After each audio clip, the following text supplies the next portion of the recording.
Բարև ձեզ։ Շնորհակալ եք, որ եկաք տաղավար։ Սիրով չէի կարող մերժել ձեզ։ Ու այսպես, Հայաստանում կայացան ազգային ժողովի ընտրությունները,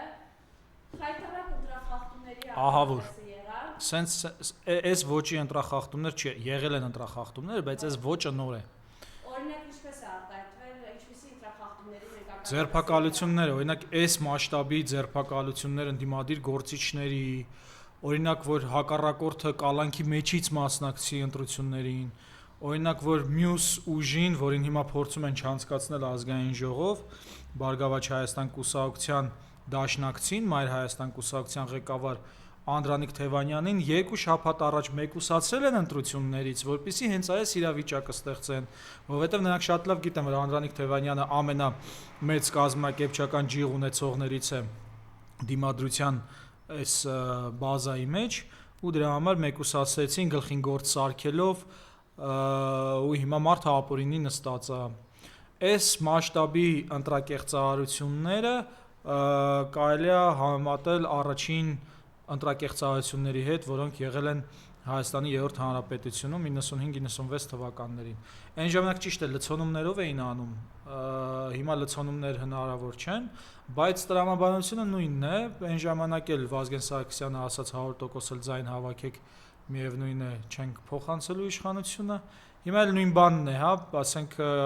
ժամը 2-ին գիշերը, երբ ընդամենը 15% էր հաշվարկվել ու երևում էր, որ նվազում է քաղաքացիական պայմանագրի վերարտադրվելու հավանականությունը,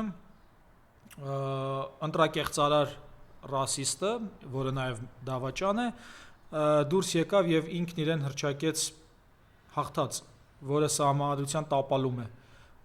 Դրանից հետո ճիշտ կլիներ իհարկե նրա շտաբը շրջափակվեր,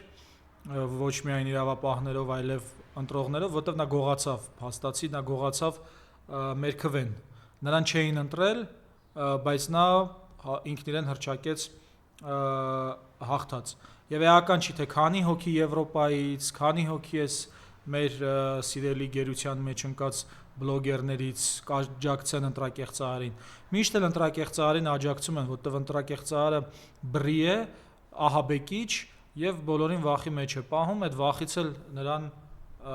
սատարում են։ Ասում են Մեղրիում մինչև հիմա զինվորները ընտրում են։ Մեղրիում մինչև հիմա զինվորները ընտրում են։ Այդ կադրերը, այդ սարսափելի կադրեր էին, դա նաև եւս մեկ անգամ ցույց է տալիս, որ մայիս 28-յան զենքերը ոչ թե մեզ պաշտպանելու համար են, հայերիս եւ հայերի իրավունքները, եւ ինչու՞ չէ նաև եզդիների եւ ազգային փոքրամասնությունների Հայաստանի քաղաքացիների, այլև դրանք ուղղվում են մեր դեմ եւ հենց այն զինվորների դեմ, որոնց այդպես տարել էին ընտրատեղամաս ադբոյից, ադբոյը այդ քնի ժամն է, էլի, 3 ժամ հետո, ադբոյը ժամը 10-ին է բանակում, իսկ նրանք 11:40 ընտրատեղամասում էին, երբ ժամը 8-ին փակվում է տեղամասը։ Ես 2 ընտրությունների եմ մասնակցել, երբ զինվոր եմ եղել, մեկը 2007-ի խորհրդարանականն էր, մյուսը 2008 թվականի նախագահականը։ Մեզ գալիս էին, ասում էին ում ընտրենք, ես շատ լավ հիշում եմ, նույնիսկ sense պլակատ էին սարքել նշած, sense պտիչկա էր, չէ՞, այն ժամանակ պտիչկա դրած, թե ում պետքա ընտրենք։ Ես հիշում եմ, երբ որ մեզ տարան ընտրատեղամաս ու կանգնած էինք շարքով, մեր հրամանատարը եկավ ու փորձեց մեզ ահաբեկել, ասելով, թե զգուշ կլինեք, արդեն ընտրախախտումներ են եղել եւ այլն։ Երբ մտանք ներս ընտրատեղամասում, մեր մյուս հրամանատարներից մեկն էր քաղաքացիական հագուստով, որը բան էր անում, երևի հանձնաժողովի անդամ էր կամ դիտորդ չեմ հիշում, բայց երբ որ ես մտա քվյա խցիկի հետևը, ես հասկացա, որ ես կարող եմ ընտրել, ում ուզում եմ, եւ ես 2 անգամ էլ ընտրել եմ, ում ուզել եմ։ Բացի դա, ես հիշում եմ, որ մի հատ տղա ունեինք բանում Շարը հրապարակում, պլացում բան էր, ընդդիմանում էր եւ ասում էր տղեկ ում էլ կուզեք կընտրեք, ոչ մեկին չլսեք, թե ձեզ ով է ասում եւ այլն, այսինքն ասած բաներ ա եղել։ Բայց այն, որ մեզ տանեն ադբոյից հետո, տեղամասը փակելուց հետո, որ մենք կատարենք ընտրություն, ես կապանում եմ իմիջիայլոց ծառայել Սյունիքում, այն ժամանակ այնտեղ Ադրբեջանի դրոշներ չկային։ Այդպիսի բան չի, այդպիսի անամոթություն չեն արել մեր հանդեպ։ Մեր քնի հաշվին չեն կեղծել քվեն։ Այս կարակ շորտ կտրեք սարքեք, կարճ, շորտ եմ ասում, կարճ կտրեք սարքեք, մեր քվեի հաշվին, մեր քնի հաշվին, մեր քունը չեն խանգարել եւ մեր քվեի հաշվին իրանք չեն վերարտադրվել։ Ես ընտրել եմ ու ուզել եմ, ինչպես ասացի։ Բայց մի բան էլ ասեմ, ով այս թեմայից անցնենք։ Ամենազազրելին այն է, որ այս ռասիստ ընտրակեղծաներին հատկապես պետք էր այդ խոցելի տարածքներում տպավորություն պատրանք ստեղծեին, թե ժողովուրդը իրենց կողմից է, Սյունիքում, Կիրանցում, Ներքին Հանդում, ու հիմա հասկանում եք, չէ, այսինքն հատուկ զինվորականների են տարել այնտեղ ընտրել կեղծիքով, տեղամասը փակելուց հետո, զինվորի քնի հաշվին, որպեսզի ցույց տան, ասեն, տեսեք մեղրեցիները, ագարակցիները կողմ են Զանգեզուրի միջանցքին, կողմ են, որ Ադրբեջանի դրոշը ծածանվում է իրանց գլխավեր, այսպես կեղծիքներ են արել, որպեսզի այս տպավորությունը ստեղծեն ու թշնաման կառաջացնեն մեր ընտանիքի մեջ, որ Երևանում նստած ասի, այ ոնց է, չեք ամաչում, նրանց եք ընտրել կամ կիրանցեցուն ասի, միթե ձեզ քիչ է, որ ձեր բարձունքները հանձնեցին, բերել են ձեր քթի տակ են դրել։ Այսենց կեղծիքներ են անում, որպեսզի կռիվ գցեն մեր ընտանիքի մեջ ու շատ հավանական է հիմա նաև այս իմ խոսքը կտրեն նենց գցեն, որպեսզի օգտագործեն մեր դեմ, բայց մենք գիտենք, որ բոլորը գերության մեջ են եւ այդ գերությունից պետք է մենք ազատվենք ընտանյոք հանդերձ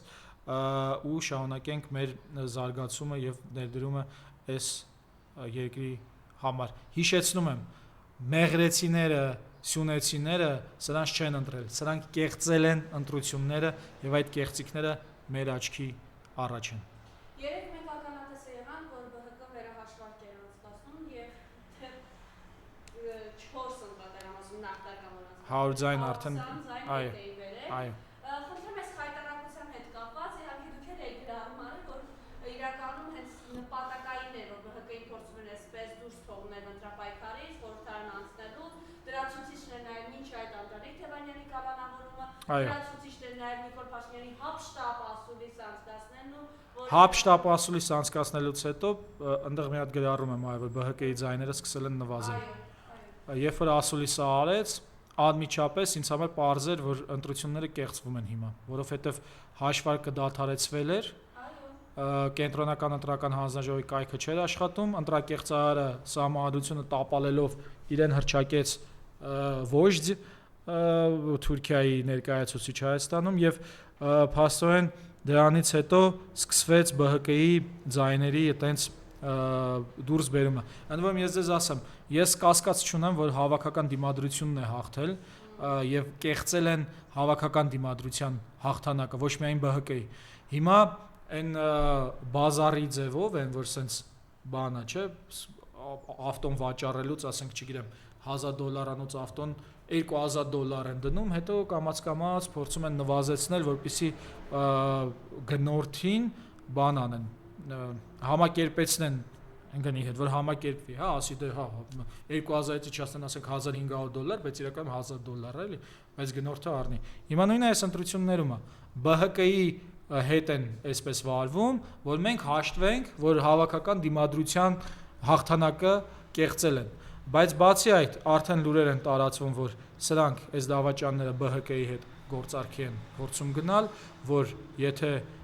դու քո թեկնածուներին, մանդատներին տաս մեծ դավաճաններից, ապա ձեզ կթողնենք, որպեսզի անցնեք խորհրդարան, բնականաբար Բարգավաճ Հայաստան կուսակցությունը չի կարող համաձայնել այդ քայլին, կամ գիտեք ինչ կարա անի, կամ կարա համաձայնի, հետո մտնեն խորհրդարան, ասի դե փախակ, ինչի՞ չէ, կախված նրանից, թե ինչ ձև են բան անելու։ Մի խոսքով, ընդհանուր առմամբ պարադոքսը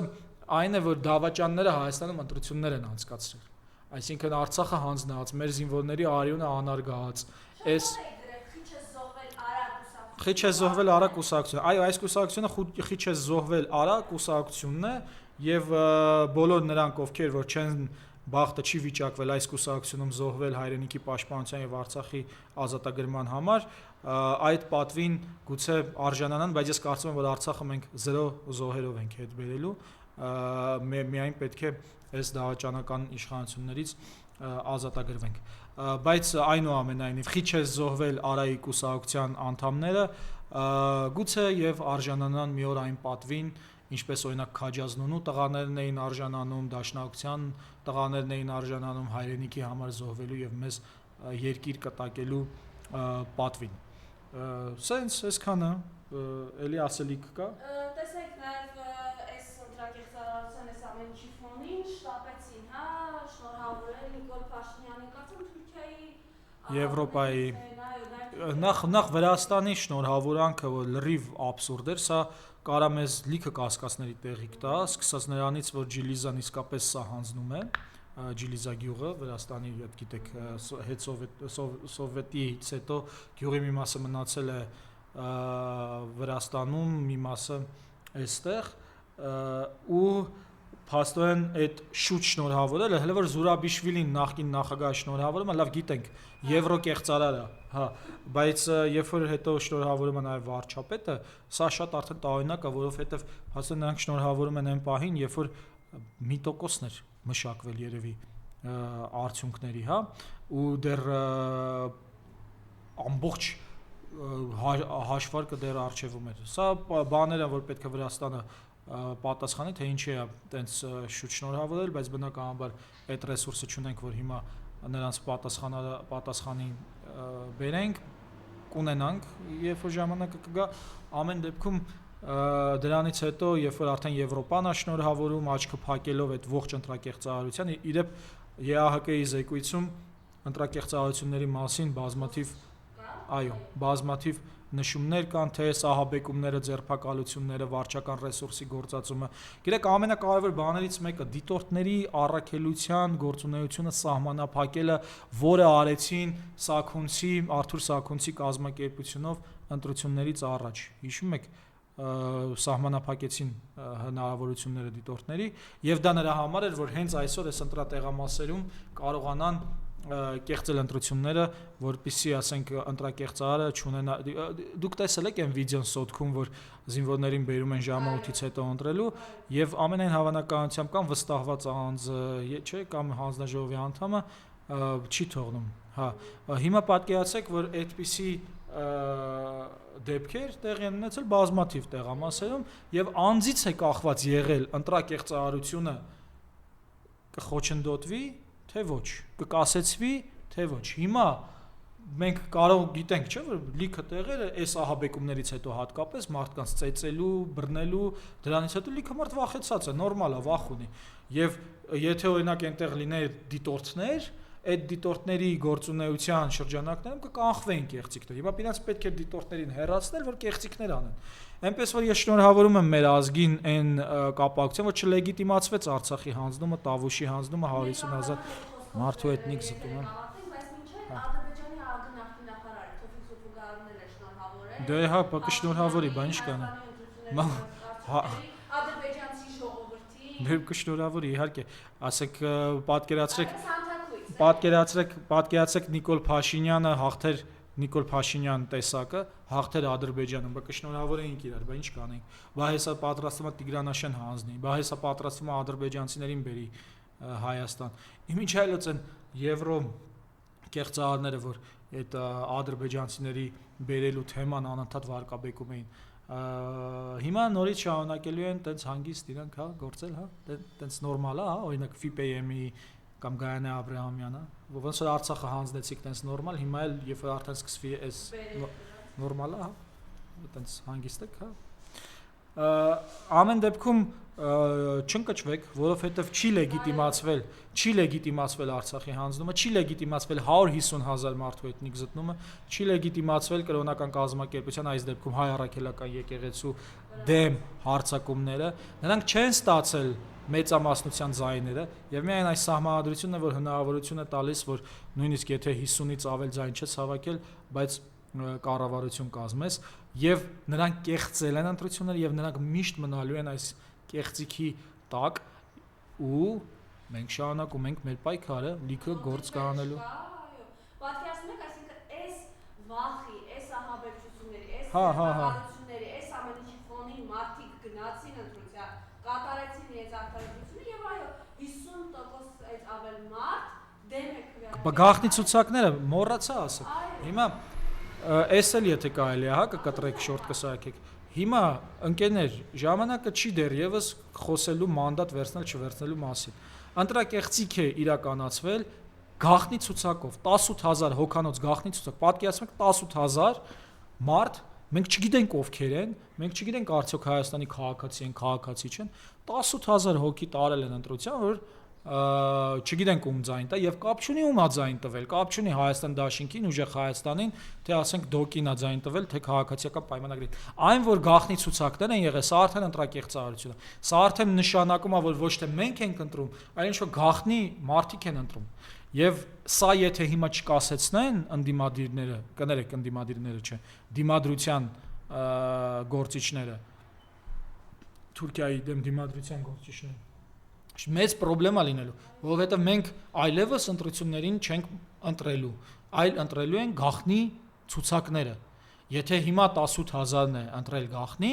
ասենք չգիտեմ, սահմանադրական հանրակրվեին կարող է 500,000 գաղտնի լինի, ինչ տարբերություն 18000-ը թե 500,000։ Եվ այս կապակցությամբ սիրելի գործընկերներ, քաղաքացիական հասարակություն, քաղաքական ուժեր, այս պահին ձեր քննարկելու թեման սա պետք է լինի։ Մոռացեք մանդատների հարցը։ Քննարկեք ոնց է կենտրոնական ընտրական հանձնաժողովին պատասխանատվության բերում, ստիպում, պահանջում, որպիսի այդ գաղտնի ցուցակների համար նախ այդ 18000-ը ջնջեն ընտրություններից, կապ չունի ում են ընտրել, կրկնում եմ, կապ չունի։ Վստահաբար գիտենք, չէ՞, ում են։ Հա, ամենայն հավանականությամբ եթե կենտրոնական ընտրական հանձնաժողովն է, պետք է քաղաքացիական, բայց պետքա բերել նրան, որ ստիպեն ջնջել, չեք պատկերացնի, սա ինչ վտանգավոր բան է։ Սա նշանակում է մեզ զրկում են ընտրական իրավունքից հետագայում։ Եվ իդեպ մյուս բանը, Սփյուռքից եկողներին, Ռուսաստանից եկողներին ընտրական իրավունքը վարկաբեկելը, սա հակաժողովրդավար, ռասիստական եւ բռնապետական արարք էր։ Դեռևս Հայաստանում չէր եղել ոչ մի ընտրություն, որ վարկաբեկեին դրսից եկողի ընտրական իրավունքը։ Ու այս պայմաններում, կրկնում եմ, այս պայմաններում սրանք չկարողացան հաղթել իրանց այսքան վարչական ռեսուրսով, ահաբեկումներով եւ այլն եւ այլն։ Ու սա մեզ տալու է հնարավորություն, որպեսզի մենք ավելի կազմակերպված ու ավելի կամքով, ոգով իրար մեջքին կանգնած շարունակենք։ Հիմա կրկնում եմ, մանդատների ժամանակը չի։ Ջնջել տվեք 18000 գաղտնի քվեարկածներին կենտրոնական ընտրական հանձնաժողովում։ Քանի հոգի է? 300,000 հոգի է ձեզ ձայն տվել։ 300,000-ից քանիսը կգա, 10,000-ը կգա ձեր կողքին կանգնելու այս հարցում։ 10,000-ով կգնանք Հովակիմյանից պահանջենք, ասենք հələ մի հատ ջնջի այդ 18000 հոգու ձայները։ Դու չես կարող գաղտնի քվեարկություն բերես մեր հայրենիքում իրականացնել։ Մեր ընտանիքում բոլորը բաց են հայտնի ցուցակներով են քվեարկում։ Այս ինչ ընտրակեղծիք է։ Եվ հիմա քննարկվում է մանդատ վերցնել չվերցնել, լուրջ չի, 18000 հոգի պետք է ջնջվի իրենց քվեարկությունները։ Եվ կոչը ընկճվել, չեք ընկճվում։ Հա, չընկճվեք, չենք ընկճվել, ժպտում ենք եւ շարունակում ենք մեր որով մեր հաճելի պայքարը, որովհետեւ ռասիստների, ընտրակեղծարարների եւ դավաճանների դեմ պայքարը գերագույն հաճույք է, անկախ նրանից թե ինչքան կընկնես, ինչքան կսխալվես, բայց միևնույն է, այդ բերկրանքը պետքա զգալ, թե ինչ հաճելի է սրանց դեմ պայքարելը։ Դե հա, հաղթելը շփ բերկրանք կլինի։